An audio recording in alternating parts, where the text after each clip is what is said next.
2 weeks in England, a lifelong dream come true, and plenty of inspiration for your own UK adventure. This week's episode is a trip report with Amy from Texas, sharing how she turned her first visit into a journey she'll never forget.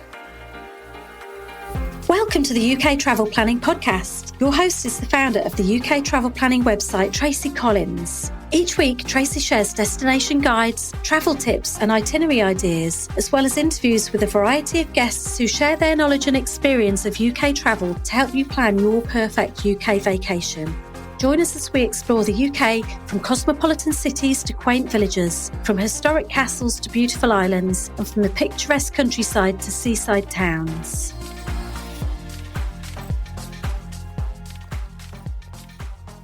Hi and welcome to this week's episode of the UK Travel Planning Podcast with me, Tracy Collins, and my guest, Amy Carpenter. Amy recently spent 2 weeks exploring England with her husband, Mark, taking in historic sites, charming towns, and some truly special places along the way. She's here to share how she planned it, what helped everything run smoothly, and her top tips for anyone dreaming of their own UK trip. Now, before we dive in, a huge thank you to podcast sponsor Deborah Harson. We really appreciate your support. If you'd like to sponsor the show or simply buy us a cuppa as a thank you for the free UK travel tips we share every week, you'll find the links in the show notes. And I'd love to hear from you too, whether you've got a UK travel tip, a question, or even your own trip report to share. Just head to our SpeakPipe link and leave me a voice message, and the link is in the show notes as well. Now, let's get on to this week's episode. I started by asking Amy to introduce herself, where she's from, who she travelled with, and how long she spent in the UK. My name is Amy Carpenter, and I traveled with my husband, Mark Carpenter, who we left on the 26th of May, got back on June 7th. So we were there for a good full 2 weeks. Started in London, went around a big oval. But anyway, we're from Texas, and the great state of Texas in the United States of America. Ah, perfect. So what inspired this trip, and was there anything in particular you were hoping to see or do? Gosh, I have been a lover of England my whole life. So this has just been a dream trip. That's really, did I get to see everything I wanted to see? No, because I want to see everything. But everything that we planned, we're history buffs. I wanted to see castles and great homes and the Cotswolds and literature things. And so we got to see everything that we had on my wish list for that trip. We have to make more trips, period. We're going to make more trips. Oh, good. I'm very happy to hear that. And very honestly, I lived in the UK most of my life, and there's still so many places that I haven't been there. I need to go and visit.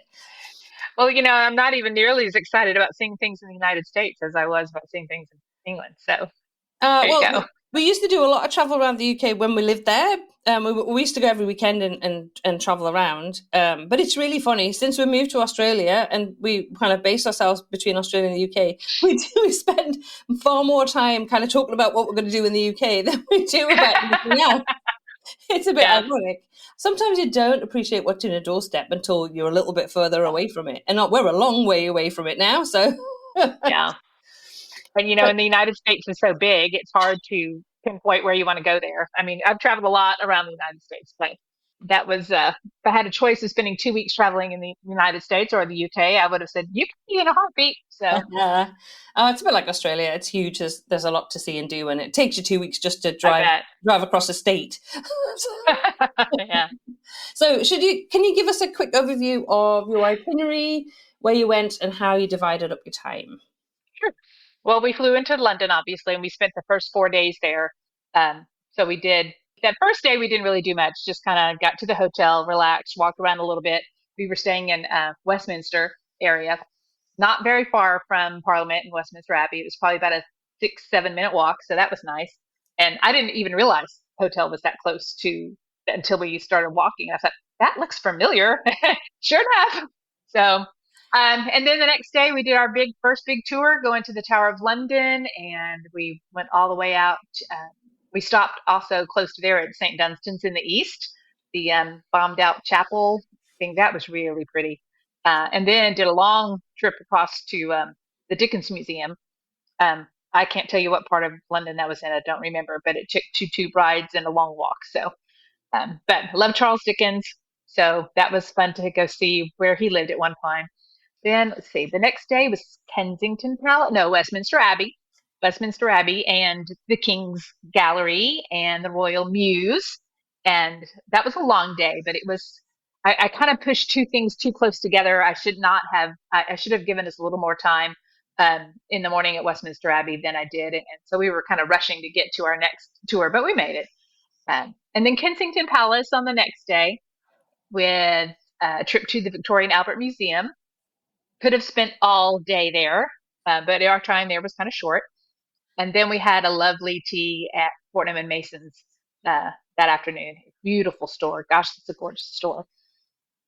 So that was the first few days. And then we used a car travel. We did Riz to travel to, I decided to just use his service to get to Oxford for our rental car instead of trying to get all that luggage on the tube at rush hour. So we went to Oxford. We didn't really spend any time in Oxford. All we did was pick up our car and headed out to Blenheim Palace. Loved it. It was such a relaxing afternoon. We spent hours there. I was a little disappointed that there was some scaffolding on it. It was kind of under construction, but I did two special. We did an upstairs tour and a downstairs tour. So they were extra. Those were so fun.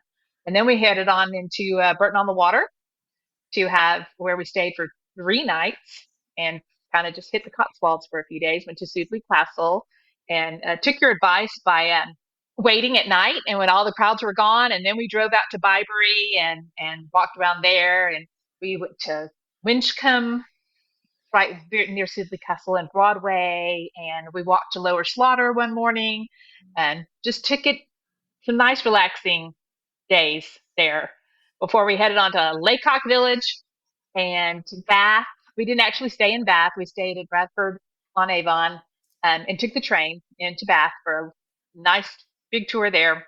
After that was Stonehenge. The next day was Stonehenge and Highclere Castle, all in one day. So that was a great experience. And then from there, we went to Winchester for a couple of days and to Chawton so I could see all my Jane Austen things.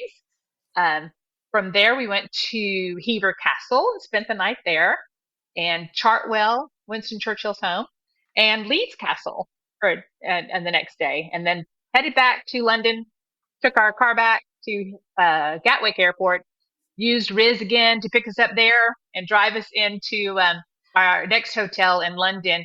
And our last tour was a day tour, a double tour of Hampton Court Palace and Windsor Castle. I booked a tour there so we could take the bus with them and not have to do any traveling on our own. So then back to the hotel and home, airport the next day. So it was a very full 2 weeks, exhausted at night, but the days were great. Oh, I love your itinerary. I really do. I think it's a cool well, one. you really kind of said it with your. It's a good job. I love it, then, isn't it? Yeah. You said you could do this, and this, and this, and so I did. It's really cool. And we might actually be, if we go, I keep saying this, and when this episode comes out, we may actually be in the UK doing a similar route. We're going to add a little bit more in. I think we're going to go down the Jurassic Coast and along that way as well. But basically hitting all the spots that you hit as well. Because we also want to drive that again. It's a few years since we've done it, so we're like, you know what, we need to go and do it. And I'm talking to Amy, and she did everything that we said, and it went really well, and she loved it. And I know we do a lot of driving itineraries for that part of the world. So it's really cool. I don't think we could not have done all that without the driving. We had to do the driving. There's no way. So I didn't drive. Mark did all the driving. Yeah, Doug does all the driving, and he always says that like, you go on about driving, but I do the driving. And I'm like, I know, but I navigate. Right. I navigate. We have important jobs, Amy. That's right. We navigate. That's right. We mastered the circle or the turnaround, roundabout, whatever it is that you call it. Yeah, he did the Trippiamo, and he said that was super helpful because he really, it's really good. It's really good. Yeah, and we do really recommend anybody that's driving, we say it. I mean, it's not expensive. I keep saying it's not an expensive resource. No. It's amazing. And you'd be crazy not to. If you're going to drive in the UK, even if you drive on the left, like we do in Australia or New Zealand, still do the course because you do not know the rules of the road. And they change. There's things that change. So I think it's really good to do. Now, what were your, I know this is a really hard question, but I'm going to ask you, what were your highlights or favorite experiences from the trip? Well, top three was this Sudeley Castle. Loved Sudeley Castle. The history, the tour guide was great. The weather was beautiful, and just all of the history that is in that place. That was probably my favorite tour, and I would go back there in a heartbeat, even repeat that one. And I came home talking, telling my children about it, grown children. They weren't nearly as excited as I was, and looking up things, but I just loved Sudeley Castle. Highclere Castle tour was wonderful. I did not know it, but I actually booked a special tour date. Didn't realize it was a special day. They were only letting 2 tours in the house that day. So we were in the afternoon tours, 60 people, but they divided you up into 2 much smaller groups. It was a very thorough tour. The house manager, I don't remember his name. He did it. We were into lots of rooms, lots of detail, but it also included signed books by Lady Carnarvon and a nice full tea. So we got to have that as well. And it was a gorgeous, gorgeous day. So I did not realize it was going to include the tea and include the books. I thought it was just a ticket for a tour. So that was special. And then our stay at Hever Castle was really absolutely worth the splurge of spending the night there. We were in the outer buildings that were built, I think, in 1922. I believe that's what they said. But it felt like you were in a building that was, Tudor age, but it wasn't. And they let you walk around the grounds after all the crowds have gone. And so we walked around the lake, and I didn't realize that it stayed light in England so long. I mean, it was 10 o'clock before it was nighttime. And so we walked for light. There was some rain that day, but we did lots of walks. And my husband's just telling me he found a pillbox, a World War II pillbox on site, and he had to go back to the hotel or back to our room and look it up. Why would there be a pillbox at Hever Castle? But he found it. So those were probably my 3 favorite tours. But I also loved our time in the Cotswolds. So it's just really hard to pick a favorite. I was going to say, you don't have things that old in the States. And if you do, they're primitive, maybe some Native American sites or some really simple, buildings in Florida for when the Spanish owned that, but you just don't have that kind of history. Oh, I mean, there's thousands and thousands of years worth of right from, if you go up to Orkney to Skara Brae, you've obviously got Stonehenge, and then you've got all then all the castles, and I mean, it is crazy. There's so much history and so much choice of what period of history you want to be interested in, delve into, follow. Whether you're interested in the literary side of stuff. I've just written actually a Jane Austen itinerary, which is something I also want to do. I've read it. Well, I read what you put on the website. I saw that. Yeah, and I was like, I really want to do that. But Doug's like, no, I don't think so. I'm like, I'm going to have to find some fellow travelers who want to do the Jane Austen itinerary with me. I'll do it. Yeah, because that would be really cool. But there's just so much to do, so many places to go, so many areas to discover. That it can be mind blowing. So I know we talked about kind of the favorite. So you enjoyed the castles, and actually I went to I've been to Highclere a few times, and I did a tour last October with Melissa Jones, who was on the podcast in December, because she went over to London solo, and she was like, "Do you want to come and do some stuff with me?" And we went to Highclere, and it was the same, because Doug and I had visited before, and it was we just kind of wandered through the house, but we weren't kind of told anything. But we did the one in October, and it was great because it was with the manager. He explained everything. It was really thorough. And then we had a lovely afternoon tea in the book. So, but I think it depends what month you book, what type of tour you can have. They change it. But yeah, I highly recommend that. That I also thought that was absolutely brilliant. So talk to me a little bit about the Jane Austen stuff, because we've kind of mentioned it. So I know you went to Bath, you went to Winchester, you went to Chawton. So tell me the highlights of that. What did you love about that? Well, our first Jane Austen stuff was in Bath, the Jane Austen Center. Had tea there in the Mr. Darcy tea room.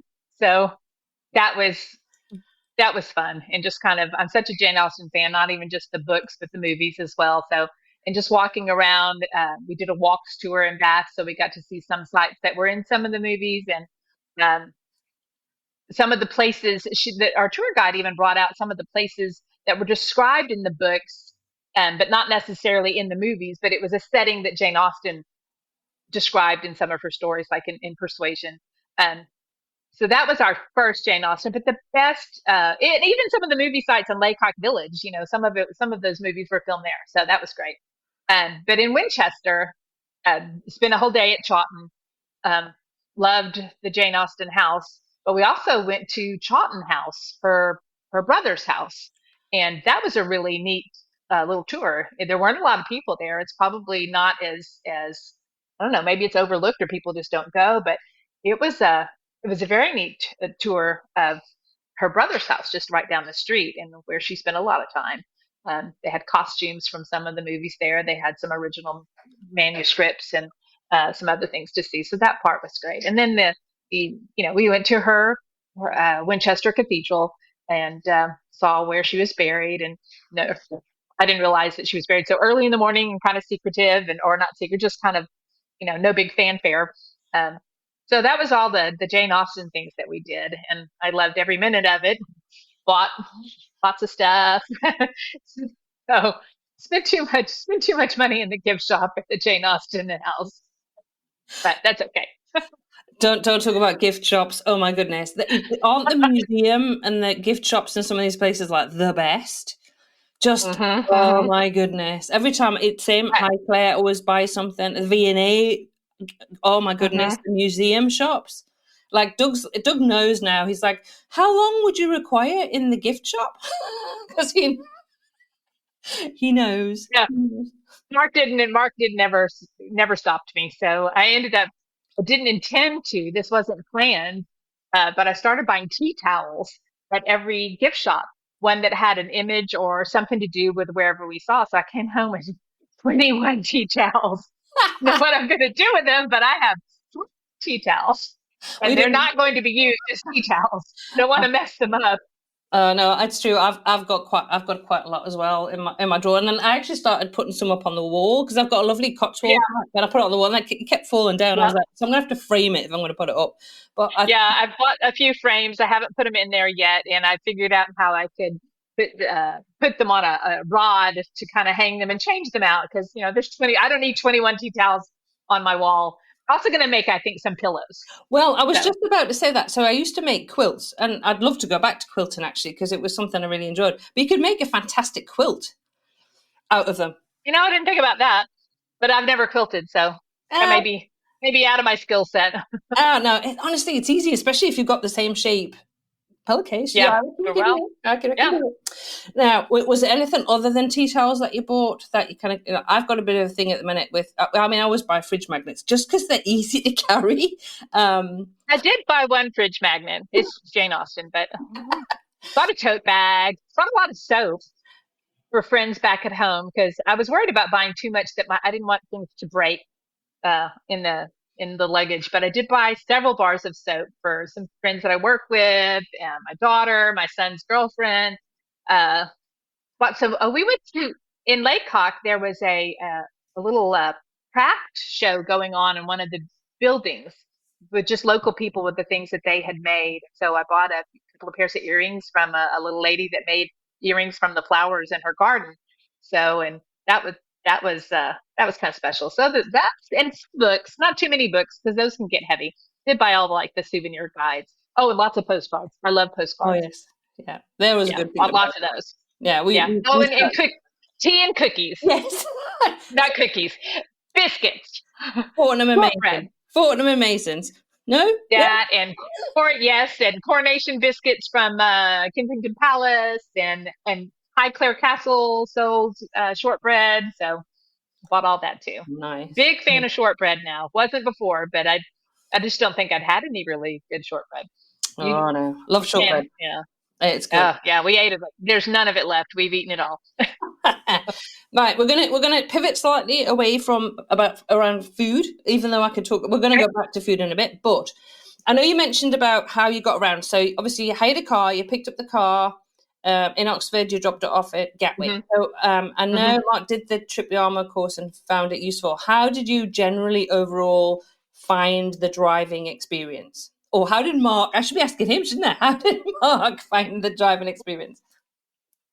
I don't think he found it very relaxing. I know he didn't. He got used to it, and he did a fabulous job. But the first couple of days were a little intense, mainly on just the little back roads in the Cotswolds that are not big enough really for two cars, and not used to driving on that side of the road and getting too close to the side. And but he did a fabulous job. The motorways and the roundabouts really didn't give him much issue. It just I can't believe the speed limit is this fast. And I said, well, you don't have to go that fast. And we didn't. But that was a little unnerving. I thought, I don't know if the people in the, Americans could do this that well. They're too impatient. Oh, yes. Tempered, road rage. So, but it was hard. I don't think he would have done as well if he had not watched the Trip Yarmouth stuff. That was very, very helpful. He'll tell you that. So it was tense the first couple of days for the driving. Parking is amazing. Like they park anywhere and they drive anywhere and they park in the street, and there's those, you don't do that here either. So plus our roads are so big and our cars are too big. So it's very different. What sort of car did you rent out of interest? Did you go for a smaller car? It was an MG something. Oh, it's like a medium SUV type. Little, it's not. I thought when we got there, he gave us a different car than the one that we had registered for, because he looked at our luggage and I think he thought that wasn't going to fit. So it was a little hybrid MG. I mean, it wasn't super big, but it was very comfortable. But it was still, maybe a little bit bigger than comfortable as far as driving. A little smaller one, but I'm not sure if our bags would have fit anything smaller. That's always a bit of an issue. Now, getting around London, I know you used Riz X for Cars a lot. I mean, we work. We love Riz. Yeah. And he's like a celebrity now. I think people are disappointed if you don't get Riz, because Riz has got a great team. It's not just Riz; he has a great team. Actually, we didn't have it. I talked to Riz on the phone. He actually called me a couple of days before we left, because I'm not used to the 24-hour clock. And when I booked our pickup from the airport, I booked it at 3 a.m. instead of 3 p.m. And he caught that, called me in the States and said, I don't think this is what you want. And he was exactly right. So we walked through all the rest of my bookings to make sure I had the timing right. And so communication was great. Yeah, we used him 4 times, back and forth to the airport and back and forth to our rental car. So 3 different drivers. So, but we didn't get Riz. We had Muhammad and I can't remember the rest of the names. But they were all 3 of them were great. They're great. He's got a great team. He's actually I'm hoping picking up my daughter from Heathrow in approximately 3 hours time, because she flew from Perth, 17.5-hour flight. So communication with him was really, really easy. That was.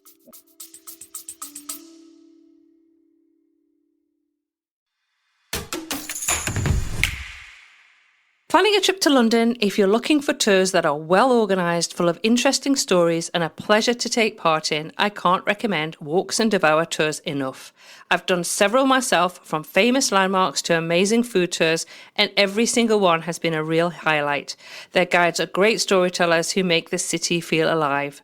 The team really cares about the details and puts a lot of thought into making each experience feel special, comfortable and full of those "I'm so glad I did this" moments. You can find all my favourite tours at uktravelplanner.com/best London tours.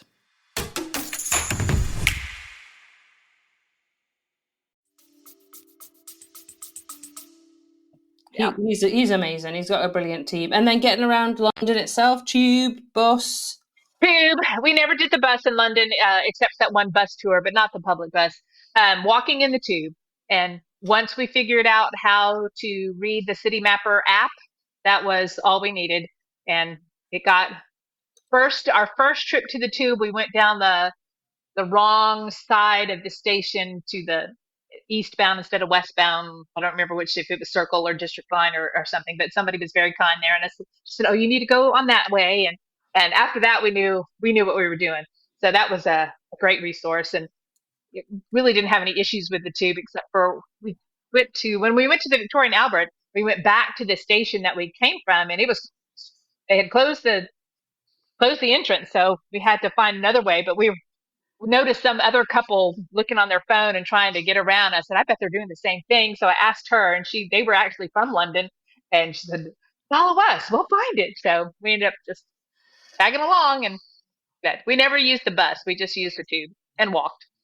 Brilliant. A lot of walking. The weather, the weather was great, so we didn't have any issues with all that. Yeah, they've had a great summer apparently. So I'm hoping it lasts until September if we do get over there. Fingers crossed. It was lovely last September, so hopefully it will be. Now, we talked briefly before about the fact that you stayed in the Westminster area. So were there any? We could talk about London. So obviously, where you stayed, did you stay in the same place both times, or did you change?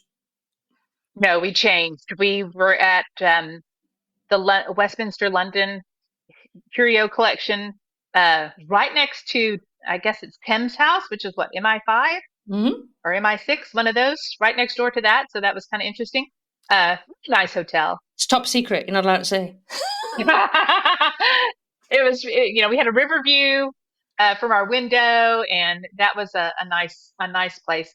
And then coming back on the end of the trip, we were a little bit closer I wanted to be close to the bus station where we were picking up our tour. So we were at a Best Western Buckingham Palace. Small, but it was built into a couple of 2 or 3 that looked like had been townhomes or row homes. So the layout was kind of quirky. The room was small. Mark says it was tiny. It was actually kind of, they called it our Harry Potter room. That was like the cupboard under the stairs, because our door was actually kind of at the bottom of the staircase, behind the staircase, and it was just little quirky room. But it was clean and safe, and they were kind, and it was 2 minutes from the bus, so perfect. It was exactly what we needed. We were just there for 2 nights. Exactly, perfect. So, what about your other accommodation options? Oh gosh. Most, I will tell you, most of them we got from your website, or at least through booking.com. And we stayed at the Lansdowne Guest House in Bourton-on-the-Water. That was wonderful. Did you get people there that were next door for a No, we didn't go to the Mousetrap. I don't even remember the names of the places that we ate there.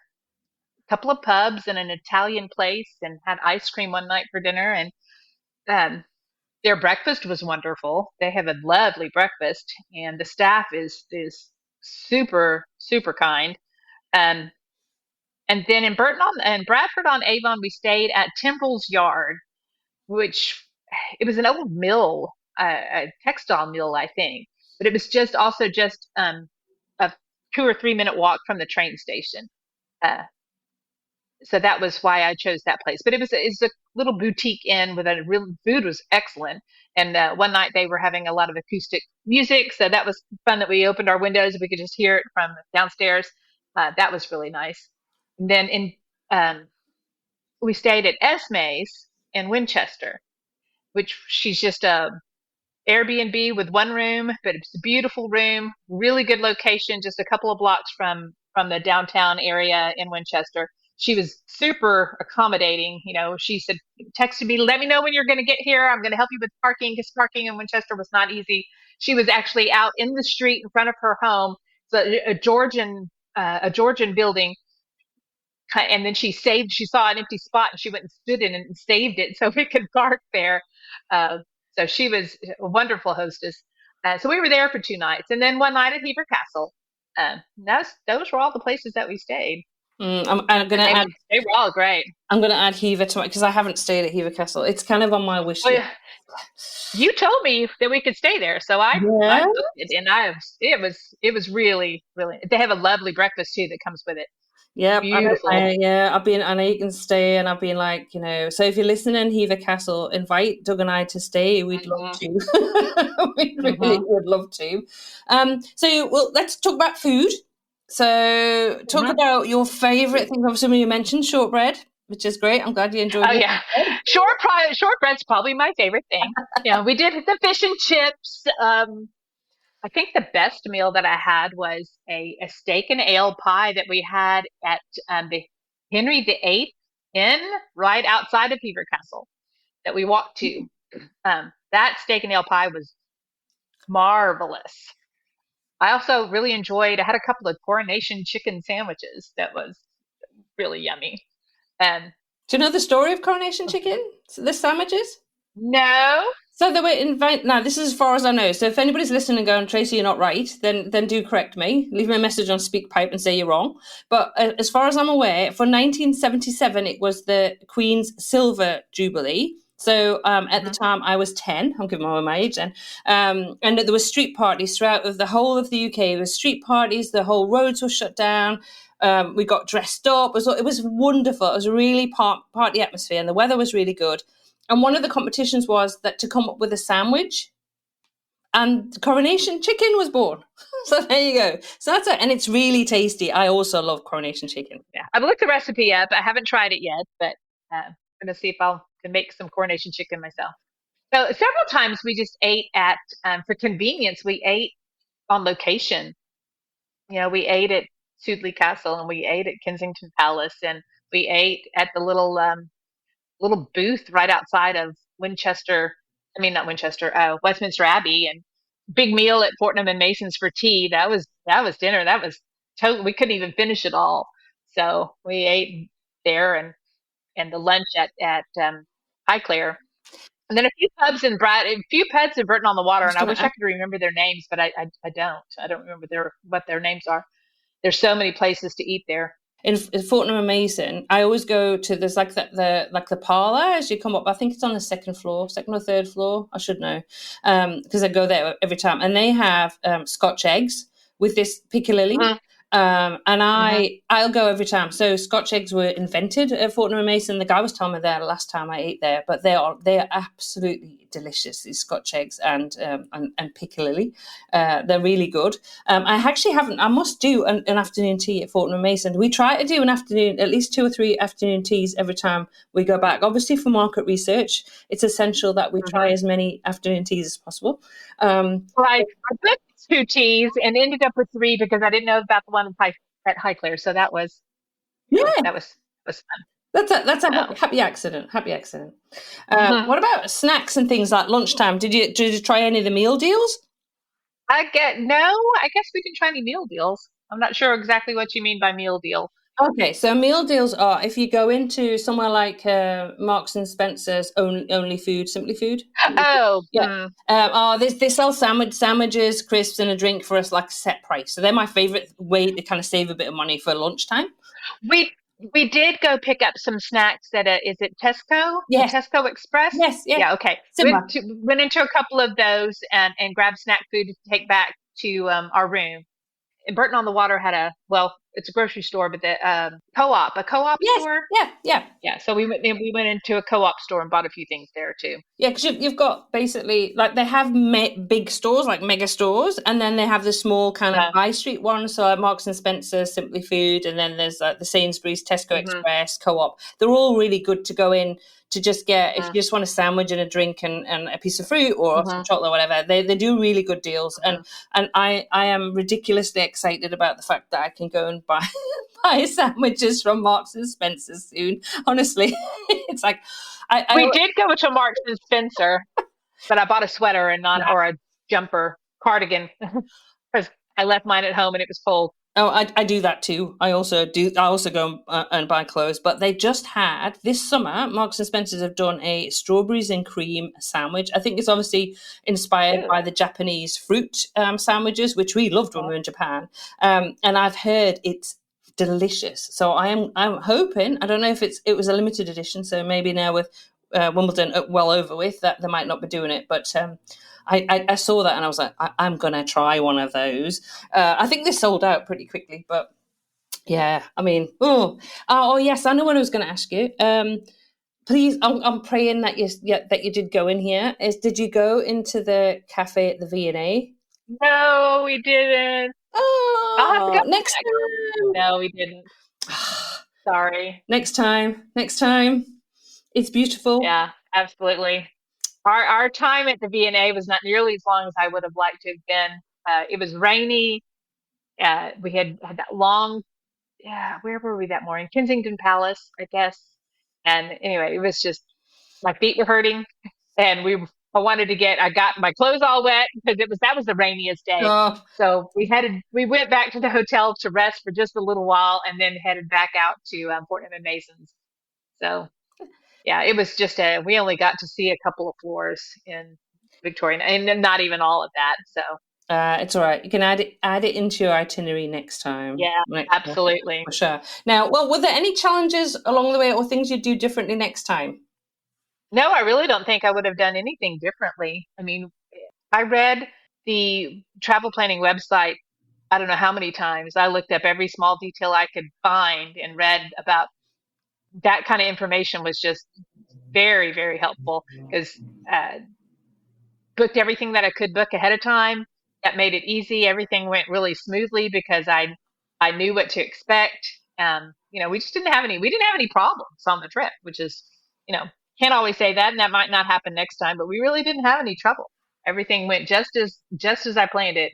I'm a planner, and I like that itinerary. And Mark didn't always know exactly what we were doing every day. He just kind of followed me along, and I said, "We have to leave now." And Well, I even printed my itinerary and slapped it and said, these QR codes and the cell phone may not work, or maybe there's no reception. Or a couple of times I had to use the paper ticket because it didn't work. So I was glad that I did that.